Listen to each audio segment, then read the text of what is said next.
शांतिपूर्ण ढंग से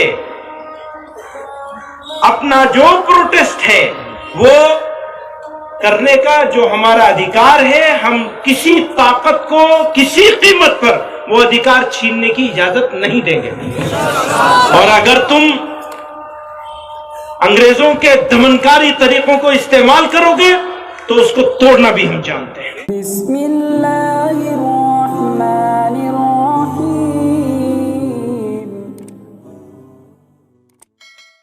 कि ये देवबंद में हो रहा है। दूसरी खुसूसियत ये है कि ये सिर्फ मुजाहिरा, जलसा या धरना नहीं, बल्कि लोग अपने आप को गिरफ्तारी के लिए पेश करते हैं। बहुत सारे खड़े थे, तादाद भी 313 रखी गई है।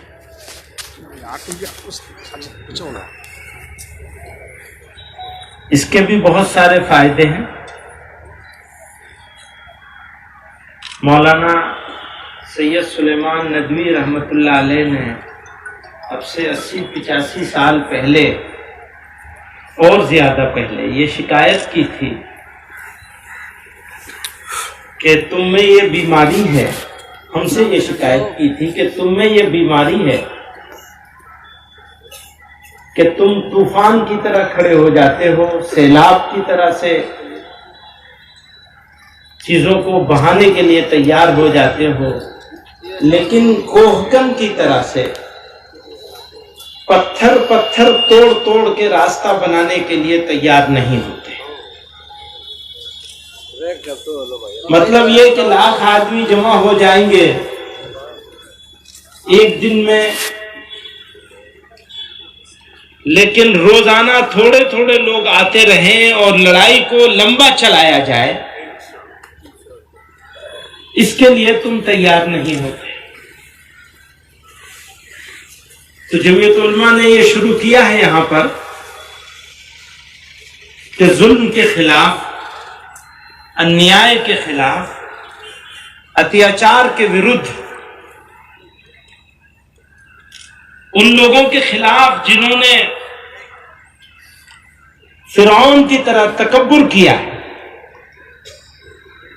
जिनका लब व लहजा अपने मुल्क के रहने वाले बाशिंदों के साथ, अपने भाइयों के बारे में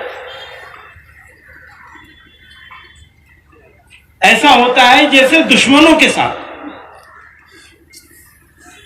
अपने हमवतन लोगों को अपना दुश्मन बना दिया।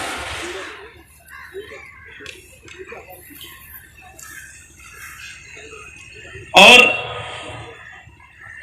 इसीलिए मैं ये कहा करता हूं कि वो लोग जो मुल्क में बसने वाले लोगों के बीच में तफरीक करते हैं मजहब की बुनियाद पे, जात पात की बुनियाद, रंग और नस्ल की बुनियाद, इलाकों की बुनियाद, वो गोरे अंग्रेजों की काली नाजायज औलाद है। उन्होंने ये समझा है कि ताकत के बल पर किसी कौम को गुलाम बना लेंगे। तो याद रखिए, डंडा जो है उसकी खुसूसियत यह है डंडे की कि हाथ बदलता रहता है। अगर तुम ताकत के इस्तेमाल करना चाहते हो तो हमारी पीठ हाजिर है। गोली का इस्तेमाल करना चाहते हो तो सीना हाजिर है। पर जुल्म मंजूर नहीं। हाँ, मुसलमान की खुसूसियत यह है कि वो कभी जालिम नहीं होता। अगर ईमान है दिल में तो हम और आप जालिम नहीं हो सकते। लेकिन जुल्म को बर्दाश्त। वजीर आजम कहता है कि एनआरसी के बारे में कोई बात ही नहीं हुई लाल रामलीला ग्राउंड से।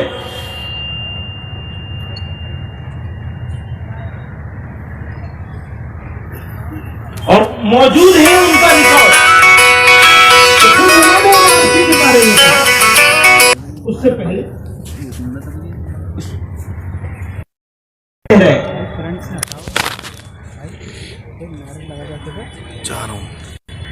आप कुछ और बात कहते हैं, आपका वजीर दाखिला कुछ और बात कहता है, और उत्तर प्रदेश का वजीर आला कहता है कुचल देंगे। किसको कुचल दो? अरे इनकलाब, इनकलाब।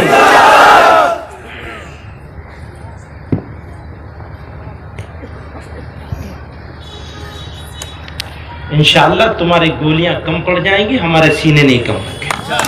इनकलाब, इनकलाब।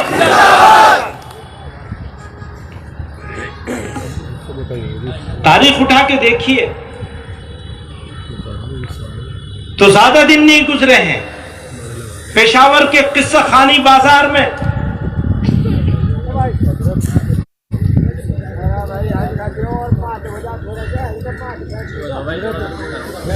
पोस्टमार्टम करने वाले डॉक्टर ने लिखा है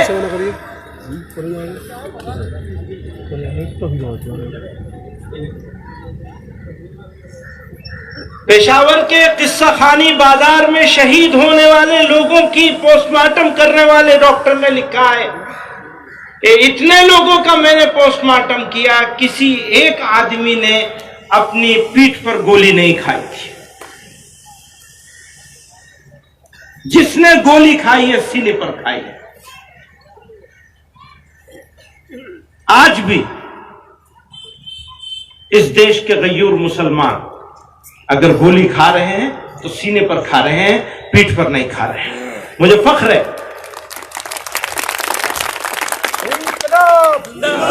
इनकलाब, जन्नत उलमा हिंद, महमूद बन्नी, जन्नत उलमा हिंद, इनकलाब। भैया अभी तो तुम्हें गिरफ्तारी देनी है, 2-1 घंटा बैठना पड़ेगा। मेरी बात पूरी कर लेने दो, फिर इनकलाब ले आना।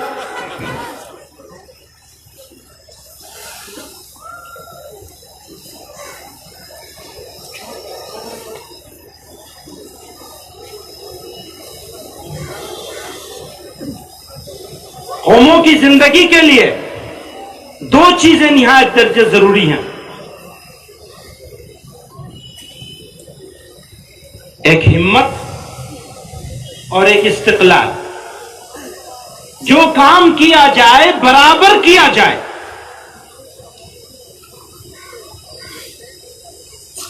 अगर आज उठेंगे कल को फिर सो जाएंगे तो सोते रह जाएंगे। अगर जगे हो, खड़े हुए हो तो खड़े रहना, पीछे नहीं हटना।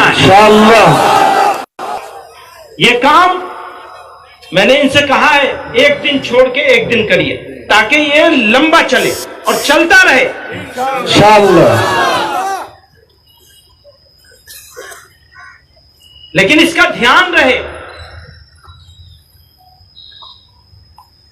कि हमें अपने आप को हर कीमत पर जालिम होने से बचाना है। इस्लाम और जुल्म एक सीने में कभी जमा नहीं हो सकते। इस्लाम और बुज़दिली भी एक सीने में कभी जमा नहीं हो सकते। मुसलमान बहादुर भी होता है और वो जालिम नहीं होता।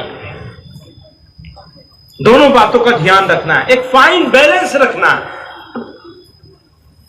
आपको चलना है, आपको काम करना है, चलना है और चलते रहना है, रुकना नहीं है। और ये लड़ाई एक दिन में खत्म होने वाली नहीं है।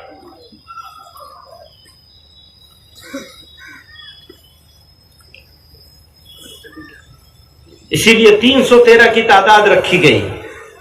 313 लोग हर गिरफ्तारी में यहां जमा होंगे। इसको और दूसरे शहरों में भी शुरू किया जाएगा। ऐसा नहीं है कि सिर्फ यहां होगा ये। इंशाअल्लाह मुल्क के जितने अहम शहर हैं सब जगह इसको किया जाएगा।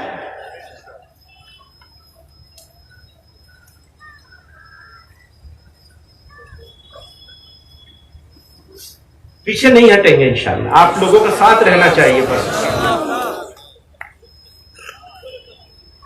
ये साफ करें कि ये जो अमेंडमेंट लेकर के आए हैं इसको बदला जाएगा, इसको तब्दील किया जाएगा, और ये साफ करें कि एनआरसी किस शक्ल में लेकर के आएंगे। मुझे इस मुल्क में बाहर से आए हुए सिख हो, हिंदू हो, ईसाई हो, कोई हो, उनको नागरिकता दी जाए, शहरियत दी जाए, मुझे इसमें कोई परेशानी नहीं है, लेकिन मुझे जुल्म मंजूर नहीं है किसी पे। आप किसी एक कौम को उसके कौम और उसके मजहब की वजह से जुल्म का शिकार बनाए, निशाना बनाए, यह किसी कीमत पर मंजूर नहीं। बस इतनी सी बात है। अजान हो रही है और आप लोगों का ये चलता रहेगा जब तक गिरफ्तारी नहीं देंगे, और इससे मत डरिएगा कि ये जेल ले जाएंगे। हम तो चाहते हैं कि ले जाएं, ले जाएं। वो कहते हैं तुम्हें यहां नहीं करने देंगे। क्यों नहीं करने दोगे? हम अपनी ईदगाह में, हम तो कह रहे हैं हम सहारनपुर कलेक्ट्रेट में जाके करेंगे इंशाअल्लाह। अगर हम अपना विरोध शांतिपूर्ण ढंग से प्रकट नहीं कर सकते, जाहिर नहीं कर सकते, प्रोटेस्ट नहीं कर सकते, तो फिर क्या डेमोक्रेसी कहां रहेगी? हम पुरअमन तरीके से अपने शांतिपूर्ण, मैं हिंदी के लफ्ज खासतौर से बोल रहा हूं, शांतिपूर्ण ढंग से अपना जो प्रोटेस्ट है वो करने का जो हमारा अधिकार है, हम किसी ताकत को किसी कीमत पर वो अधिकार छीनने की इजाजत नहीं देंगे। और अगर तुम अंग्रेजों के दमनकारी तरीकों को इस्तेमाल करोगे तो उसको तोड़ना भी हम जानते हैं। बहुत बहुत जमीयत उलमा हिंद, इनकलाब, इनकलाब, इनकलाब। अरे मोदी जब करता हो, मैं नारा दूंगा, जगह है तेरी जेल में कितनी। आप जवाब देंगे देख लिया है, देखेंगे। अरे जगह है तेरी जेल में कितनी, अरे जगह है तेरी जेल में कितनी, अरे जगह है तेरी जेल में कितनी, अरे इनकलाब, अरे इनकलाब। भाई तहरीक जारी रहेगी। इस तहरीक में मुल्क के गोशे गोशे से हमारी क़यादतें शरीक होती रहेंगी। हम यहीं पर मौजूद होते रहेंगे। हम फिर से आजादी का नारा लगाते हैं। अरे हम क्या चाहते